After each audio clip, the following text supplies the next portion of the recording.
Welcome Lund loyalists to John Lund Unleashed. Those watching on YouTube, on the John Lund Unleashed and Bay Area Sports Collective channels. Viewers on X, Instagram, LinkedIn, and Facebook, and Lundos listening to the podcast on Apple and Spotify. John Lund Unleashed, brought to you by Reapel Sports Medicine.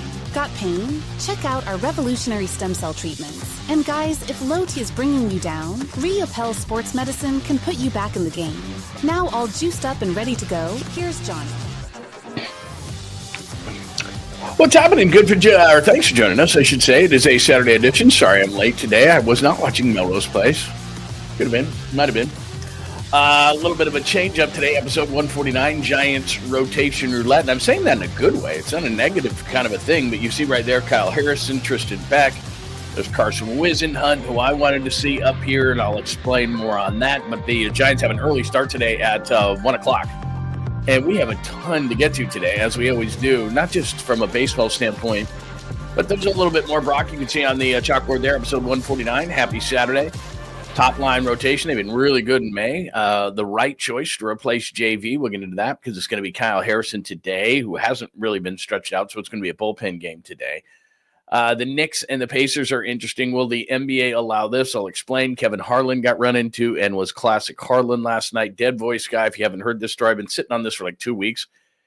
And we've been so busy with the Brock Purdy stuff and Warriors playoffs and all these different things that I really haven't gotten to this story, but it's an amazing story, which opens up a huge can of worms, which we'll discuss. Brock's Real Deal show that I've got up at johnlundunleashed.com right now. If you haven't seen it, you can. I'll explain. We got two really good videos for the sweet, clean, family-friendly caboose pistol, and random stuff happens throughout the show. Thanks for joining us on a Saturday edition of the show. We are exclusive today on John Lund Unleashed on YouTube. Please make sure you are subscribed. Please, please, please. Hit that like button before you get out of here today. That helps the algorithm find us and grow our great community. And also get those alerts on, because I'll be sending stuff out today on a Saturday version of the show. I actually have reason to be out and about today, so I might be doing some stuff on the run. So that'll be fun. And we are live on X at John Lund Radio. Please migrate over to John Lund Unleashed and hang out with us today in the chat room. It is always fun on a Saturday, but however you're listening or watching, we'll post this a bit later on Apple, Spotify, wherever you get your favorite podcast, so you can get John Lund Unleashed in your car. If you want to listen to it later, that is completely fine. It's actually probably better than you don't have to look at my face, which is nice, which is very, very nice. There was a reason why I did radio for 30 years. Yes, there is. All right, episode 149. As I said, the chalkboard is ready to go. Oh, we've already got supers on the board. Very cool. I did see Skills this morning say that stop watching Melrose Place, which was just a great random reference, because back in the day, certainly everybody watched Melrose Place, man. Josie Bissett, the blonde, and all that kind of stuff, and the things were going on, and Heather Locklear and all that kind of stuff. But she kind of fell off, didn't she? That was kind of a problem. But good morning to everybody. Good to see everybody. DC and Skills and Joy, and good morning from everybody. Remember, make sure you're hitting us up on the Bay Area Sports Collective as well. We got new podcasts, new shows, very cool. Jeremy Affel, Amy G, Rod Brooks, in addition to Tommy and I, and Creative Tony and Polly and all that kind of stuff. So make sure that you're hitting up and subscribing, because you don't want to miss any of those, and you get your alerts on there as well. Good morning to the 1420 and Enrique and Joy and Jake. And who else is here this morning? Christopher, it is great to see you. Skeels, always good to see you, my friend. Very, very nice to see everybody. If I missed you, DC, good morning to you. If I missed you, I will hit you up during the show at some point. Let's start with will they be a yeah, so what happened there, and thank you, Fuji. You're always the best, and thank you for donating to the show. If you 100% want to get your thoughts, questions, comments, thoughts on the show, just a quick, easy donation to the show would be greatly appreciated in the supers. And Fuji this morning is our first one out of the gate. Says, will there be a bottom of the pint at Miami? Yeah, I'm planning on a bottom of the pint next Friday. Krug had a thing that he could not get out of last night, so we try to do the bottom of the pint every Friday and have a bunch of fun and drink some beers and watch the Giants. And they played well yesterday, and it was an early start, which I love those early starts at 3:45, but we didn't get it together, so I apologize for that. But I fully plan on doing one next Friday at Miami in that ballpark, and this is a huge, huge, huge road trip. There's no doubt about that. So, yeah, I do plan on that, and thank you, Fuji, for holding us accountable on that. So again, if you want your questions, comments, or thoughts, that's a great way to do it. Good morning, Anthony. It's great to see you, my friend. Richard, let's fucking go. I hear you, man. Give me an LFG there. Let's do this thing, man. And I am feeling good. No drinking last night. Feel very clear. Made myself my wife and I are fiends for coffee. I think everybody is, right? And I'll get to something in just a second here, but just give me 1 minute here. So I say on a Saturday, and I made this thing, I got to be honest with you, that was like better than coffee. I'm big into water, just water. But especially because it's becoming bathing suit season soon, and I got to lose the spare tire from the winter and all the beer drinking that you make me do on the show. So anyway, I didn't do coffee today, and I always bring her coffee. It's kind of her thing, and so she gets excited. So she sits up in the bed and like, coffee. And I was like, I did something different. And so I haven't seen her since I did it, but I made this shake. So I took that Oikos yogurt, like vanilla, but no sugar or anything like that, the Greek yogurt, put it in a blender, did this peanut butter protein, which was really, really good, took sugar-free chocolate chips, and this stuff that Bill Romanowski gave me, don't ask me what it is. It's like this brain food or something like that, and it's 10 times what coffee will do for you. I'm going to zoom you through the moon, and but it tastes really good, like peanut butter chocolate chip kind of a thing.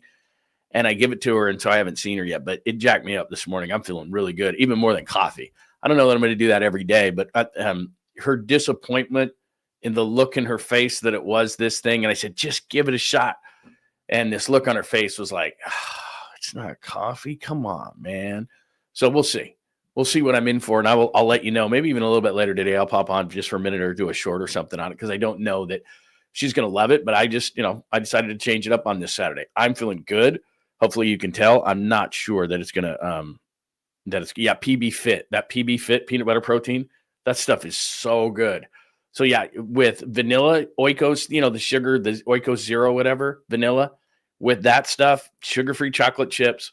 Oh, I put a little almond milk in there, and Bill Romanowski's secret ingredient stuff, and it's a chocolate flavor, but it's brain food stuff. And what else did I put in there? I think that's it, but lots of protein and low sugar. And yeah, the PB Fit, which is really good. And you put that in with like a vanilla, and it gives you, it's like a peanut butter chocolate chip shake. It was really good. But like I said, she's coffee in the morning. So I'm going to bet 99% that she, hi Skills. I'm going to bet 99% that she walked back in there and probably took a sip or poured it out and then went coffee. But I don't know. This was better for her. And believe me, I'm feeling better. Oh, I have not had one of these for so long. If you're new to the show, I know we got to get the stuff, and we got a lot of good stuff today, so don't go anywhere. But if you're new to the show, our friend Skills here, he'll do the supers, and thank you, and he'll bring in a dream. And Skills, man, I got to get this dream guy in. So he'll put up dreams, and they're just random, and they're so good. They're just so good. So he says, pass that at my desk. Dreamed me and David Caruso. Let me stop for a second. Has anybody seen a picture of David Caruso in the last 20 years? It's unreal. Like the way he looked at it, what is it? NYPD Blue, I think is what he was on, or whatever it was. Good looking guy, whatever. And women liked him and all that. And then there was a picture of, I don't know, was it a gas station? I don't know if he's hiding out or whatever. Somebody took a tire pump and added like 200 pounds to him. And he does not look good. Does not look good. But anyway, it's whatever. Personal appearances should not be show fodder, but they are. Dream me, David Caruso, Mark Derwin investigated the possibility of ex-Browns quarterback DeShone Kizer. How random is that? By the way, this is how warped my brain is. Second round pick, Cleveland Browns, Notre Dame. But yeah, ex-Browns quarterback, or was it Green Bay that he got drafted? I can't remember. He was a total bust. Actually being a woman. So, I mean, how random is that? This is so incredible. Because first of all, I tell you this all the time. I never remember my dreams. And if I ever remembered my dreams, they just wouldn't be as random as that. So I don't know. We got to get that one absolutely analyzed. I mean, you just have in one picture, you, David Caruso, Mark Derwin, DeShone Kizer, and DeShone Kizer was actually a woman. Like, I don't know where that comes from, man. There's got to be something to that, right? There's got to be some reason for that. There just has to be. Sharing this for no reason. No, you're sharing it for a reason. It's incredibly thought-provoking to me. That's incredibly thought-provoking to me. Like, where would that come from? Like, did you smoke last night? Were you drinking? Did it come from that? Or was it just happens naturally? It's wild. Got to get my dream guy in here because that is freaking wild. Like to just have that random of a thought process there. Thank you for sharing, Skills. You are the best. And again, anytime you want to hit me up with the super, that is awesome. All right, let's get to it today. We go from a lot of Brock talk to the pitching, and we got into this a little bit yesterday at the end. I said, man, I hope they bring up Carson Whisenhunt because I think he deserves it. I think within an organization, when a guy is pitching the way that Carson Whisenhunt is and you have an injury, and I get it, there's other guys within maybe the organization that you feel deserve it. There's also the spot of when did Whisenhunt pitch and this, that, and the other. Like, I get all those things. But as an organization, if a guy's pitching really, really well, I'm going to show you how well Whisenhunt's been pitching, then just organizationally, you want to reward players. And what that does is not only does that reward that player, but it also rewards hard work. So if you work through the organization and you're hot and you're pitching well or hitting well or whatever the case may be, you're going to get a promotion because we see you. And there's a lot to moves in professional sports, especially in baseball, that are maybe even more than meets the eye. There's certain organizational things that you follow. Okay, this is what we do when, et cetera, et cetera. And I think that Carson Whisenhunt deserved the promotion. And he's 25 years old. He's not 22. He's not 21. He's not 20. He's not really young. He's almost 25 years old, and he deserves the promotion, whatever.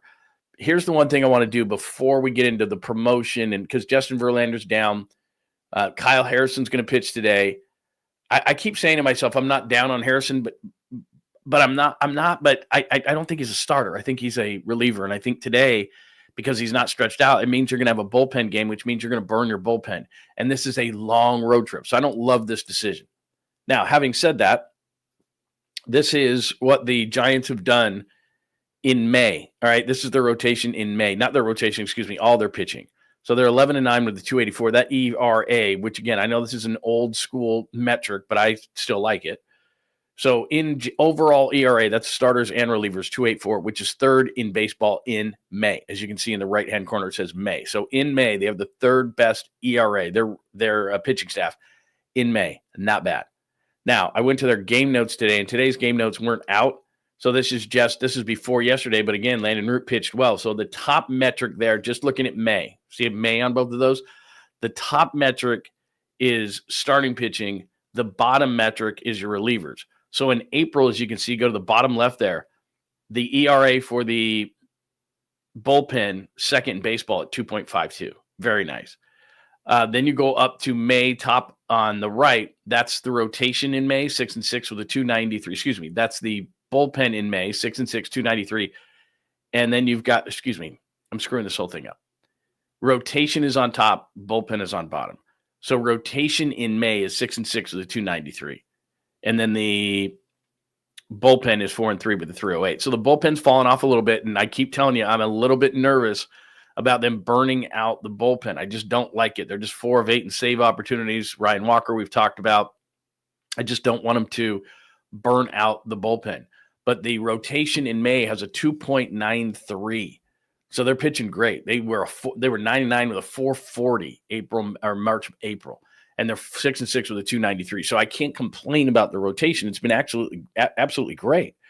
And that throws in, Logan Webb, day before yesterday wasn't very good and all that kind of stuff. So their rotation's been really good. Landon Root, who pitched last night, and I'm sorry that this is so small, so hopefully you can see it. But what it means, if you look right there where it says, not outcome, where's months? You see months right there at the top? He had a 5.10 ERA in March, April. And then in May, he's got a 1.64. So he's been much better in May, has Landon Root. So he's kind of symbolic of what this rotation has been. And again, I'm sorry that those numbers are so small. But the point is that Landon Root has been really good in May. And we're, 3/4 of the way through May? What's it, 24th, whatever it is? So we've got enough metrics in May. Landon Root's got 4 starts in May with a 1.64 ERA. So he's been really, really good. So rotation's been good. I want to establish that before I say, wait a minute, this is what they should have done. So I'm acknowledging the fact that the Giants rotation has been really good in May, and that's kept them in a lot of games, even though we've gone over this metric. They'll score 10 runs, they'll score 2 runs. They'll score 8 runs, they'll score 1 run. Their offense is incredibly inconsistent. They scored 4 yesterday, which, as we know, is the magic number for the Giants to win games. And Landon Root and company shut out the Washington Nationals. So their rotation has been good. Let's make sure that we that we acknowledge that. Now, the reason that I wanted Whisenhunt up is this.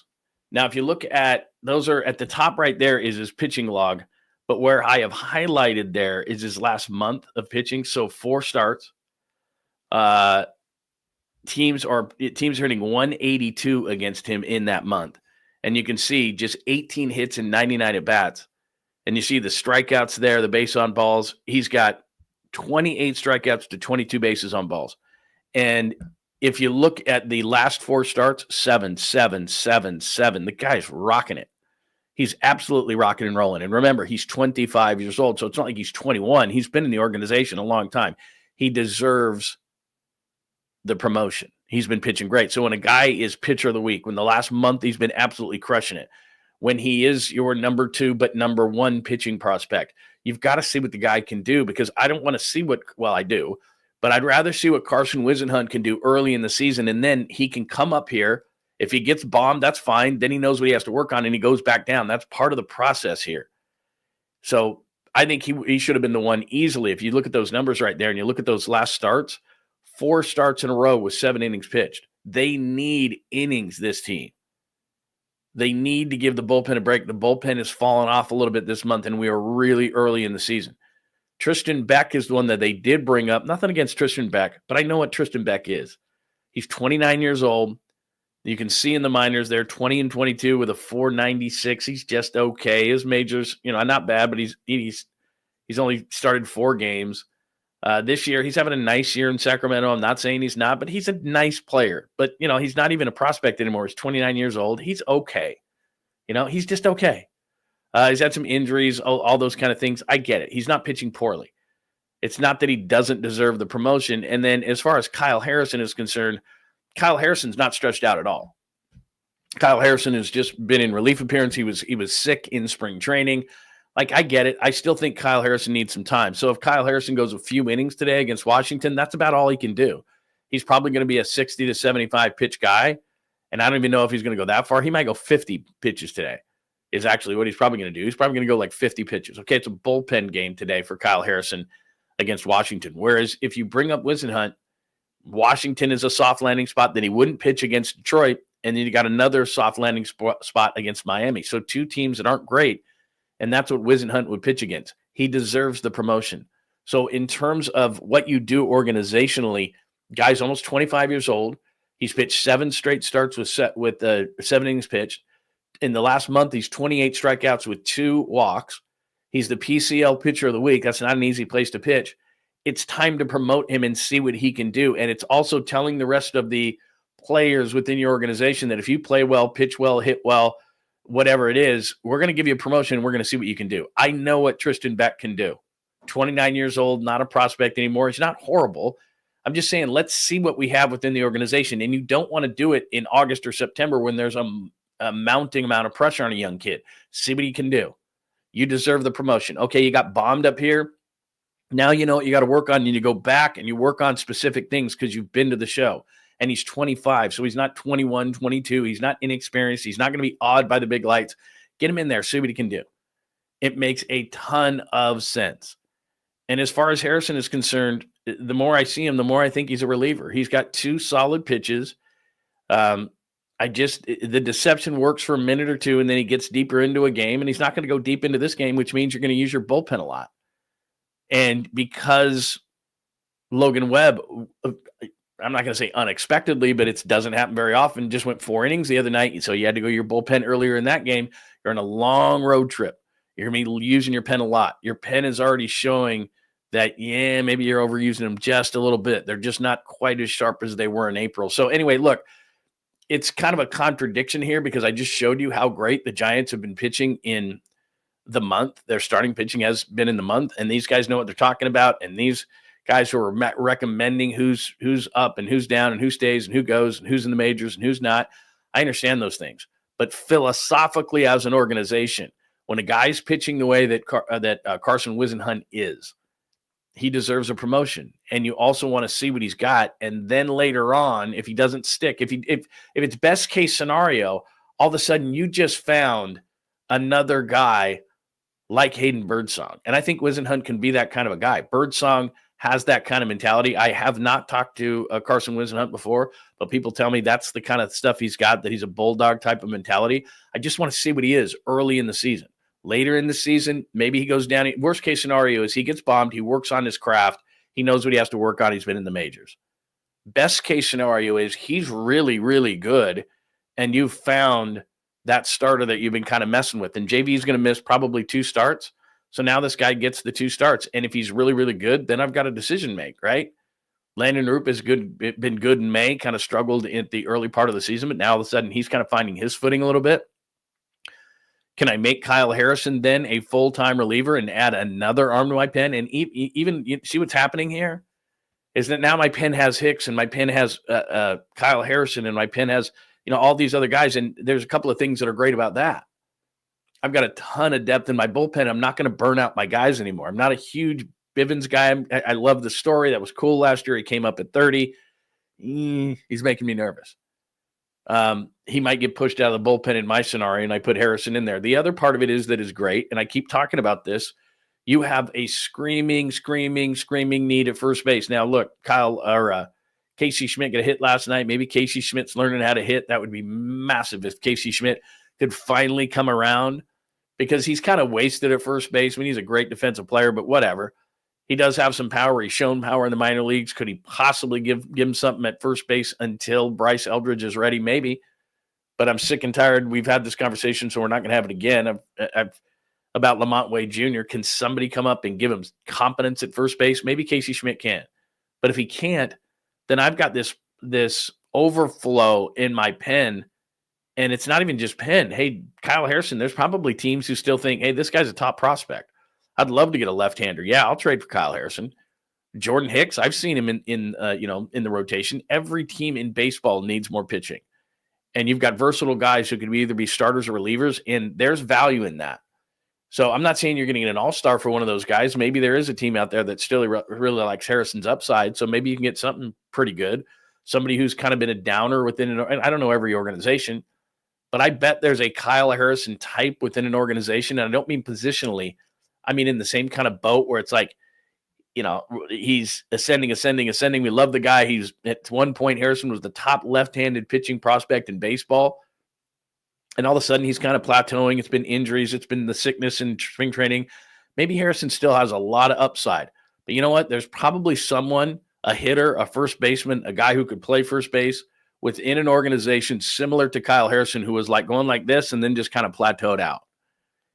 Maybe they need a change of scenery. We've seen that many times in every single sport. Maybe it's change of scenery time for Harrison and change of scenery time for a guy like Harrison, but a positional player who could play first. And maybe each team takes a risk on that player. There's got to be that out there. And that's different than, okay, we're going to make a trade for, as I've been talking about, Rhys Hoskins. All right, you're going to hold me up. You're going to hold me for ransom here because it's way before the trade deadline. And so I'm going to have to give up way too much. And I'm not saying to give up Kyle Harrison for Rhys Hoskins, who has a player. There's a mutual option for next year, and he's 32 years old. I really think he can help the Giants now, but I'm not going to give up Kyle Harrison's future for that. Not for three-quarters of a season of a guy, even though I'd like Rhys Hoskins.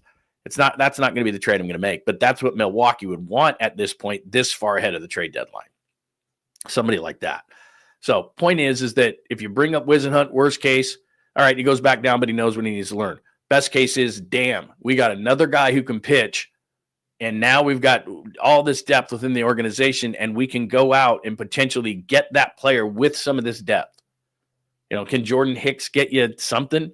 Can Harrison by himself get you something? Like I said, maybe change of scenery type as a positional player. Anyway, there's my thought. But I want to acknowledge the fact that the Giants have been really good from a rotational standpoint in May, which is huge. And now, as I always say, it just comes down to how much offense can they get? How much can they score? And there's wild inconsistencies with Adames and Chapman and all these different guys. And it's like, and how long is Yaz going to keep doing this? So before Yaz does one of these, they need to get first base solved somehow, some way. So anyway, there's my Giants thoughts. Give me your thought. Long road trip, Washington today, 105. Kyle Harrison's going to get the start. I don't love it, but we'll see. I could be wrong.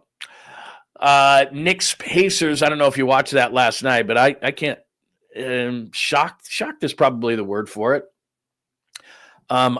Plus, there's the other thing, too. Let me just do two things here. So it's Knicks Pacers. Will the NBA allow this? And HARLAN, I'll play the HARLAN cut in a second. He got run into by Jalen Brunson, and it's about, 45 seconds. It's absolutely hilarious. Just classic HARLAN. And then seeing him stand up, I got a story for you on HARLAN on that. But, you look at the Pacers, and I tell you this all the time. There are teams who are 82-game teams. There are sprint teams. And this is the second consecutive year that Indiana's been in the Eastern Conference Final, and I'm watching their team, and I'm going, how are they getting here? I mean, they've got good players, and I like Halliburton, but he's not Jalen Brunson. He's not Steph Curry. He's not. But somehow in the playoffs, him and in that funky shot, they just step it up. Miles Turner was great in the fourth quarter, was kind of disappeared for the first three, and I keep mentioning his name as a big for the Warriors.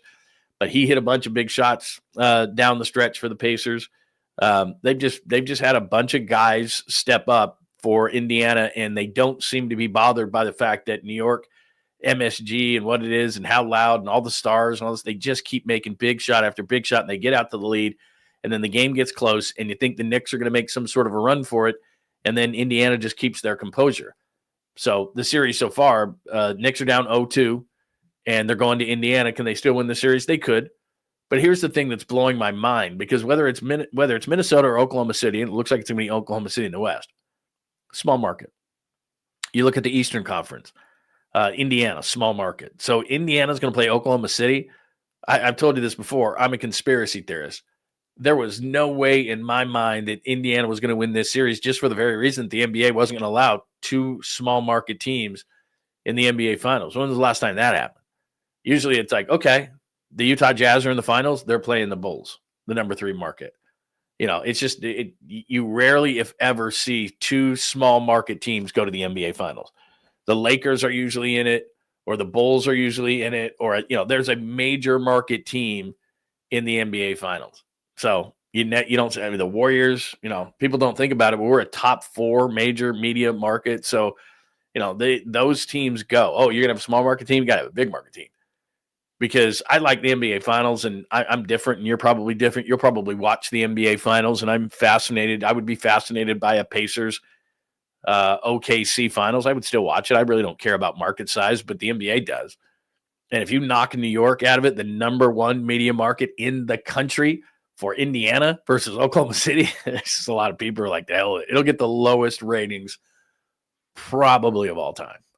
So anyway, and TV execs and whatever other platforms we have nowadays, they don't love that. So as I say, Knicks Pacers, and after that on the chalkboard, I say, will the NBA allow this? That's what I mean.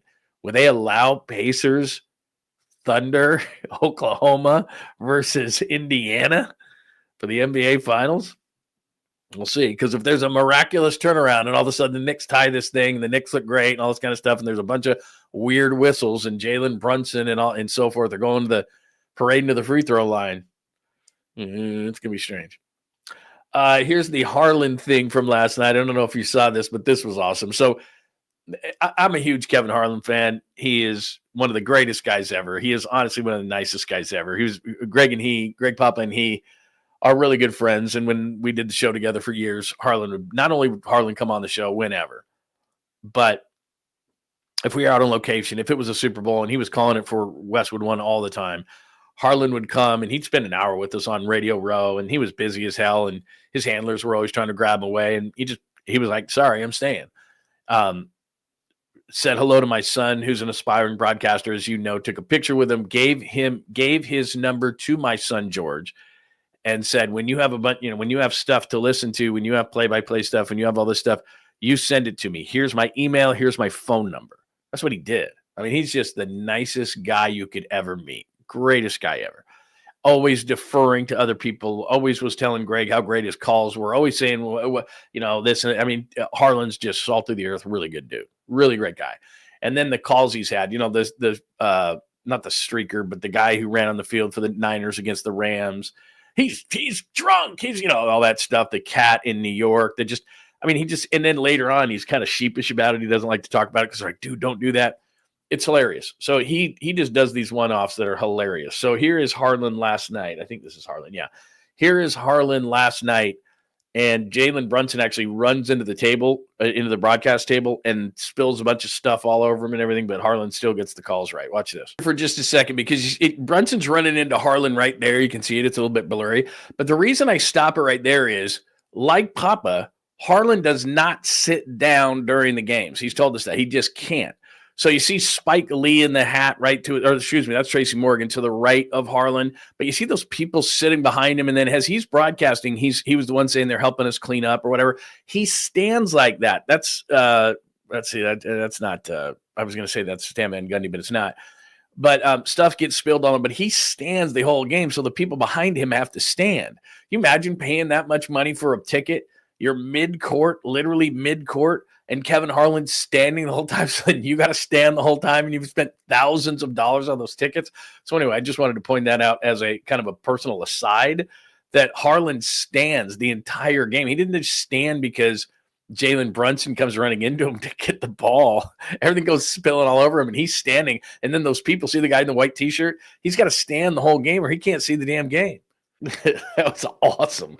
Anyway, there you go. Harlan with the call, Knicks and Pacers last night, and he gets wet but keeps on calling it. But yeah, you'd have to stand the entire game if you were behind Kevin Harlan. All right, Dead Voice Guy. Let me tell you a story about Dead Voice Guy. Now, you may have already heard this story. The guy's name is Jim Fagan. So if you're old enough to remember the NBA on NBC, which it hasn't been all that long ago, but it's going from, as you know, TNT to NBC. They've got the rights to the NBA. Inside the NBA, I'm nervous about, because that's going to ESPN, and I think they're going to screw it up. But this story came out and this is all AI, and this is going to be really scary. And I certainly get scared of this, because anybody could take your voice and make you say whatever. It's like, I didn't say that. But when the NBA was on NBC, a guy named Jim Fagan was the voice of the NBA on NBC, and this is what it sounded like. So this is Jim Fagan, voice of the NBA on NBC. This is the NBA on NBC. The 1998 NBA Finals. Tonight, it's Game 6. The Chicago Bulls versus the Utah Jazz. All right, so by the way, I chose that because I covered that game and was inside that arena on that night.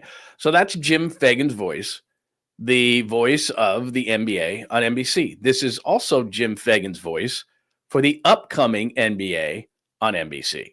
The NBA on NBC is back. See you this October for the NBA season tip-off. Okay, but here's the difference.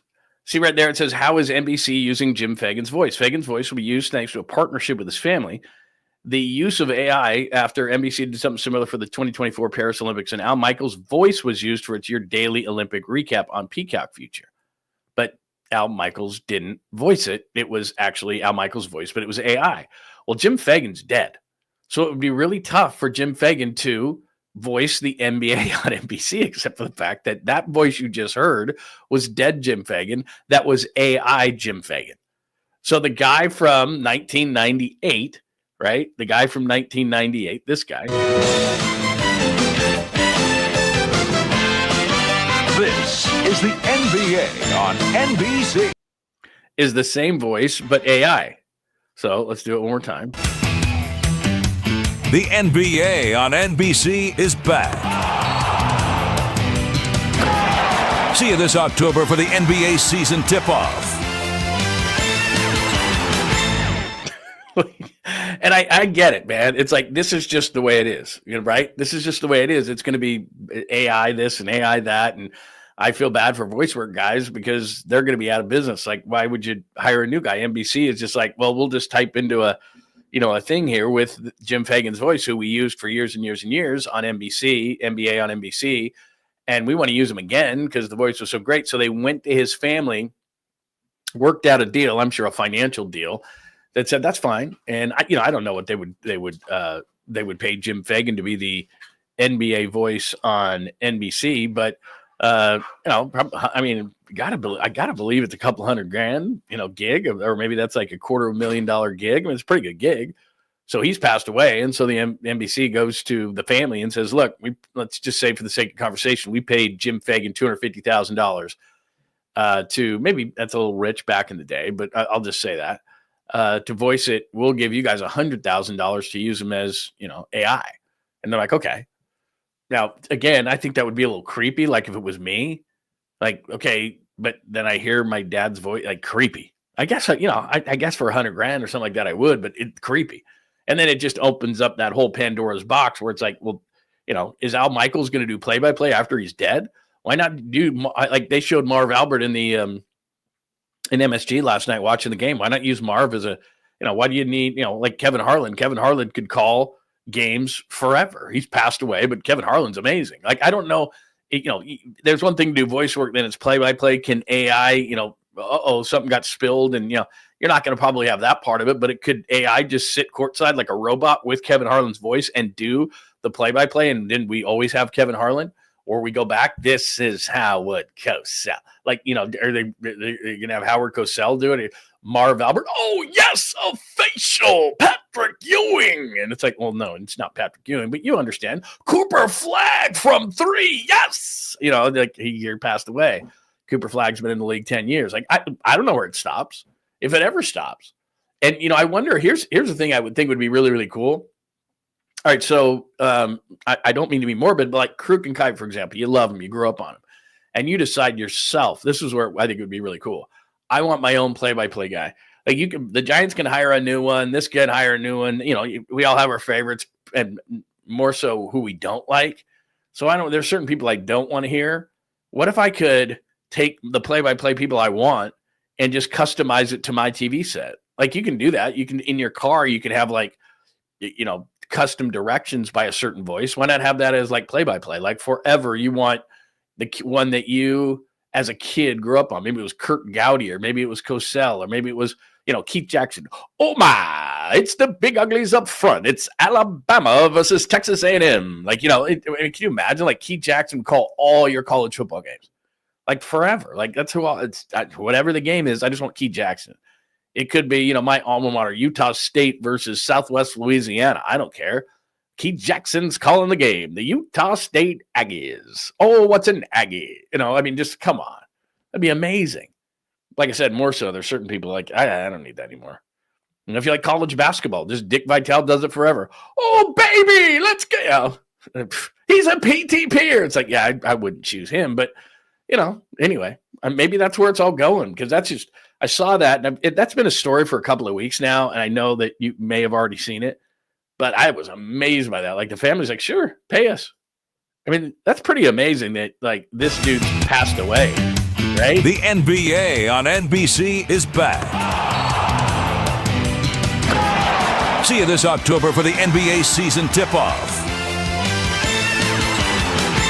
You'd never know. Unless anybody told you, it's like, that's the same guy. Crazy. Anyway, there's the story of Jim Fagan, who's the dead voice of the NBA on NBC. All right, a little bit of Brock Purdy. We've Brock Purdy'd out, so I didn't want to do too much on this Saturday of Brock Purdy, but just know that yesterday, and I don't even think I have the thing up here. I don't. But yesterday I did do in fact, you know what? Let me see if I can share my screen with you, and if I do have I don't even know if I have this. I'm just doing this off the top of my head to see if I have it. I may not. John Lund Unleashed. No, I don't have it there. I may not have it. But I did I did do a new piece. Channel dashboard. Nope, that's not it. Okay, I don't have it. I do have a new piece that I did yesterday. I cut up the piece on Brock. So if you wanted to see more about the contract, you can do that. I'm not going to go big into the Brock contract because I have a whole piece on this. But the only thing I wanted to show you, if you missed it from yesterday and you don't want to go back, which you should, because we did the details on it. But my point is that they didn't tear the team apart, and everyone panicked for no reason. Oh my God, Brock's going to get this big contract. First year hit $9.1 million. Second year hit $24.7.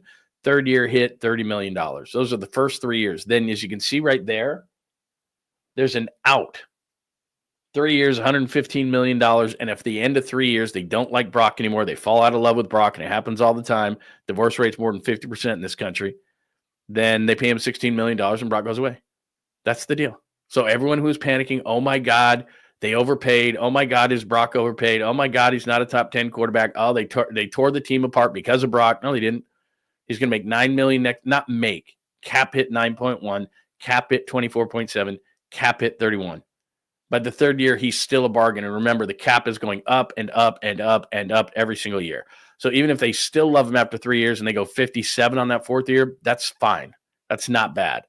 But where the contract ends at 72, before the 72, that'll still be a lot of money in 5 years. Before the 72, they'll renegotiate that deal. So now you're in the know. It's not a prohibitive contract. The cap hits are ridiculously low in the first 3 years. They can get out of it at the end of 3 for just $16 million. They can go into that fourth year, hit it for 57, but they'll renegotiate by that fifth year. So that's all you need to know about Brock's contract. We don't need to go deep into it. I did a whole piece on it at John Lund Unleashed on YouTube. If you want to go back and watch it, I get into it a little bit more extensively, but I just wanted to mention it very quickly because the bottom line is they didn't break up the team because of Brock. It's not a bad contract. In fact, it's a ridiculously fair contract, and the 49ers, again, did a really great job. And it also shows that Brock just wants to play ball because a lot of players wouldn't have gone for that. But he does get, I think he gets $100 million like in the first couple of years of the contract. So he gets what he wants, which is a bunch of money up front. But the organization gets what they want because if they don't love him after 3 years, you get out for 16. And that's less than they're getting out for like a Javon Hargrave. That's a lot less than if they would have traded Brandon Ayuk. So it's just giving you a reference point of, they can get out if they want to get out. All right. That's what Brock's deal is. Sweet, clean, family friendly Caboose pistol, random things. We haven't done a ton of random things today, but let me just say good morning to everybody. If I missed anybody, Anthony, I said good morning. Hello. Patrick is here this morning. Good to see you. Richard, I think I saw you this morning. Good. Pine, it is great to see you. What are you talking about? I'm 2 drinks.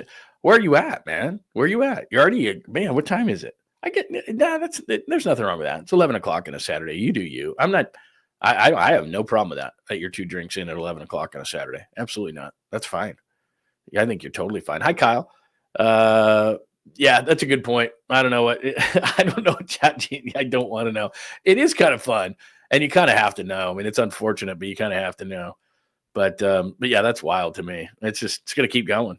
Like, not that you would want my voice, but you could. I could be your turn right.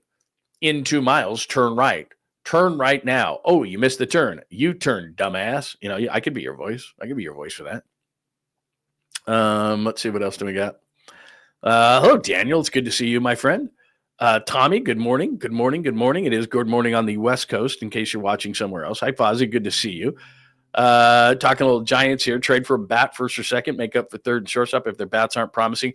I'm just saying they got a lot of depth in their pitching staff, and I just want to see what Wisenhunt can do. And I think when you're that good, when you're pitching that well, and I threw up the stats on Wisenhunt, what he's done lately, 4 straight games, 7 innings pitched for the month, 20 strikeouts, 2 walks. You motivate your entire organization by saying, hey, man, let's make sure that we promote somebody like that. That tells our whole organization that if we're rocking and rolling with somebody, that's what we're going to do. Tristan Beck is really uninspiring of a move. 29 years old, been in the organization forever, not a bad guy, but we've seen guys like this before. He's not going to excite me. I get it if you want to just, hey, Harrison's already on the roster. Let's just do a bullpen game today. I get it. But bringing Tristan Beck up instead of Carson Wisenhunt, I think that's a bad move, and I think it's a bad move for your organization. Plus, like I said, then he comes up in August or September, and you're like, God, he's got to win a game. How about that you just get him up here now? And like I said, best case scenario, he stays forever. Worst case scenario, he knows what he needs to work on. So anyway, there's that. All right, let's hit up some Caboose pistol because I do have a couple of things on the Caboose today. Let me just make sure. Yeah, okay. I got a couple of things on the Caboose today that are very good. Let me make sure. Don't want to oversell them, but they are good. I'll say above average. I don't want to oversell them. Let's see. Let me find the open here. Got like 50 things up on my screen right now, so we're going to make sure that I should move the sweet, clean, family friendly Caboose pistol up here because I always have it. Here we go. John Lund Unleashed presents the CABOOSE pistol. Wedged in the crack of her buttocks. Somehow, someway, Lundo thinks this is the best way to leave a final impression on you for the day. The old caboose pistol, everybody has one. Did you say caboose? I know some women who could hide a machine gun in there. Yeah. Leave me out of this, you weirdo. Here's John. My wife just dropped off this gigantic green thing. I think she's trying to pay me back for the smoothie that I got her. That's green. Would you drink a green? No. Maybe she's trying to tell me something. No, I don't drink that green smoothie. Not excited about it. Doesn't look appetizing at all. All right, what was I doing? Oh, I was doing a Sweet Clean Family Friendly CABOOSE pistol. I don't know what you feel about gender reveals. We never did gender reveals. Like, oh, there's a penis there. He's a boy. Great. Let's tell everybody.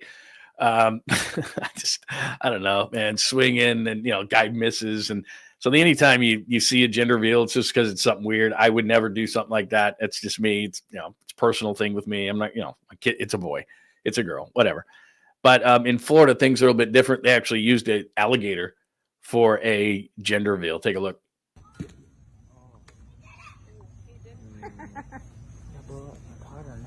Nope.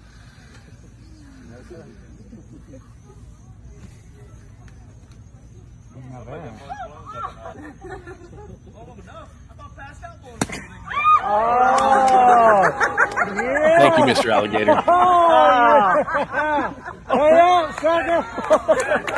Look at the thing. The thing's like, what in the hell? It blows up right in his face. Look, I'm a West Coast guy most of my life. I have worked all over the country in Dallas and Pittsburgh and Detroit and other places. I have never been down to Florida a lot. I've covered a couple of Super Bowls down there. I've been down there to cover other events, but never seen a gator. I did have a fraternity brother that was from Florida and said that, a gator got into his pool and all this kind of, it's different, I guess, for people down there. I don't know if that guy's a gator handler, whatever the case may be. There's no way in hell I would ever get that close to an alligator. There's just no friggin' way. They're not domesticated. They're not supposed to be domesticated. I'm sure they're unpredictable. I have no idea. I'm not a gender reveal kind of a person. I've never seen a gender reveal like that. So there you go. There is a gender reveal using an alligator to pop a balloon. Second of the two Sweet Clean Family Friendly CABOOSE pistols. So let me premise this one by saying you learn as you get older. No offense. You work for a company. It's a means to an end for you. It's a means to an end for them. We all work for a company for a long time, and we think that they value us. And then you kick ass and you do all these different things. I mean, it happened to me. We still had great ratings. Everything was great. Everything was rolling. They call me in and say, we don't have any money. You're out of here. You work hard. You work extra hours. You work extra, you give back, all these kind of things. And at the end of the day, you learn that it just doesn't matter, that it's a bunch of bean counters. I know people high up within the organization that I used to work with. They called me right afterwards and said, man, I tried to keep you off the list. Your production is great. Your ratings are great. But it was a bean counter, and he didn't even look at names. He just looked at salaries and just said, you're out, you're out, you're out, you're out, you're out, you're out. I'm sorry. That's what I was told by a guy higher up within our organization and company. And believe me, I'm not bitter. I love what I'm doing. I got all sorts of things going on in my life. It's totally cool. But my point is that you do all these extra things for these large companies, and really at the end of the day, does it matter? So this woman is on a morning news show, and she's pregnant. I'll let you take it from there. And I'm Julia Dunn. We do have some breaking news this morning. Literally. Yes. Olivia's water has broke. That's and right. She is anchoring the news now in active labor. Early labor. We've been doing the contractions. She's now, timing her contractions. We'll see. I'm going to pay attention. What, 2 minutes apart? No. Well, there was one, but it's been a few minutes since then, so we're still in good shape. Her decision to stay on the desk, by the way. Look at what it says. Days past due date. Oh, there we go. Yeah, I know. So we're thinking maybe today. I'm happy to be here, and I'll stay on the desk for as long as I possibly can. But if I disappear... We're so happy for you. She's 2 days overdue, so she wants this baby, baby out. But. All right, so if my baby does come today, Craig, how's the weather looking? That's by the way, great transition by her. True professional. But again, I don't know what it's like clearly to be pregnant, have my water break, but I've been part of having a child, and I remember when my wife's water broke, and what it was like, and we freaked out, and it was in the middle of winter, and we lived in Pittsburgh, and we're like, we're going straight to the hospital. We're not screwing around. I mean, I literally remember the day where I went, hey, what's that? And we raced and grabbed the piece of luggage, and we threw stuff in there, and we called our doctor, and she said, get over here. And so it was, we weren't panicked, and she calmed us down, but it was like, yeah, get to the hospital. So my point in saying that, like, because I'm a broadcaster, been a broadcaster for 30 years, if it was me in that situation or something similar, or it was my wife in that situation, I would literally drive down to that thing and get her out of there. It's like, you don't owe this TV station anything. You're in friggin' labor. I'm in early labor. No, you're in labor and it's a child and your water broke. Get the hell out of there. No, I've got to work. I've got to be on the desk. I'm an anchor. I'm a professional. No, you're having a baby. Get your ass to the hospital. Are you insane? So anyway, I just thought that was funny because, like I said, I've had situations, bad situations, where it's like early in my career, especially where I was like, I'm a professional broadcaster. I would not leave this show. I will not leave this update desk. I would not leave this TV show. I will not leave this TV broadcast. Like where I've just said, like, life is going to have to wait. And then you get older and you realize, like, this company is going to fire me tomorrow. Like, they don't care. Why am I sitting here in labor for Channel 6? Like, are you kidding me? Channel 6, the minute your ratings drop or the minute you make too much money, Channel 6 is like, get out. And you're like, I've got to be a professional on the desk. I'm like, are you insane? Get to the hospital, you moron. Sorry, didn't mean to call a mom in labor a moron, but for the love of God, man. I'm going to look back. I'm sure the child's going to look back and see that and go like, Mom, what were you doing? Get to the hospital. You having me? Are you kidding me?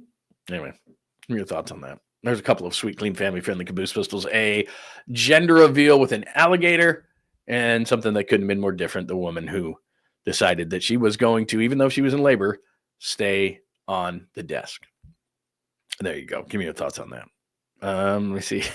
Baby's first words. Back to you. Yeah, absolutely. So there you go. That is your sweet, clean, family-friendly caboose pistol. Yeah, where is Joy? I don't know where she is today. Was she? She was here before. She was here before. I know she was here. I saw it. Hi, Joji. Good to see you.